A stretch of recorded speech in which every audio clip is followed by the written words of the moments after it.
બનાસકાંઠા કાંકરેજ તાલુકા પંચાયત કચેરી ખાતે દંડકની અધ્યક્ષ સ્થાને સામાજિક ન્યાય સમિતિ અને કારોબારી અધ્યક્ષની વરણી કરવામાં આવી. પ્રાપ્ત વિગતો અનુસાર કાંકરેજ તાલુકા પંચાયત ભારતીય જનતા પાર્ટીએ કબજે કરી છે, ત્યારે કાંકરેજ તાલુકા પંચાયત દંડક હટુબા પંજી ડાભીની અધ્યક્ષ સ્થાને મીટિંગ યોજાઈ હતી, જેમાં કાંકરેજ તાલુકા પંચાયત પ્રમુખ વેલસિંહ પરમાર,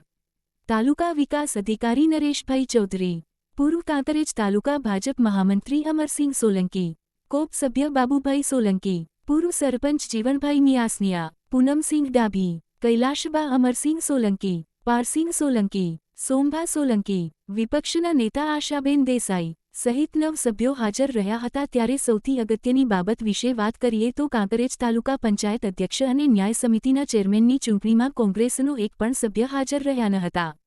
અને અધ્યક્ષ તરીકે કિતુબા બેચરસિંહ વાઘેલા અને ન્યાય સમિતિના ચેરમેન તરીકે વાસીભાઈ ભીલની 9 સભ્યોએ પોતાના હાથ ઊંચા કરી મત આપ્યા હતા અને કાંકરેજ તાલુકા વિકાસ અધિકારી નરેશભાઈ ચૌધરીએ બંને પદાધિકારીઓને વિજેતા જાહેર કર્યા હતા અને ઉપસ્થિત ભારતીય જનતા પાર્ટીના સભ્યોએ ફૂલહાર પહેરાવી સન્માન કરી શુભેચ્છાઓ પાઠવી હતી. ત્યારે હવે કાંકરેજ તાલુકા પંચાયત અધ્યક્ષ અને ન્યાય સમિતિના ચેરમેનની વરણી કરવામાં આવતા તેમના ચાહકો દ્વારા શુભેચ્છાઓ પાઠવવામાં આવી હતી.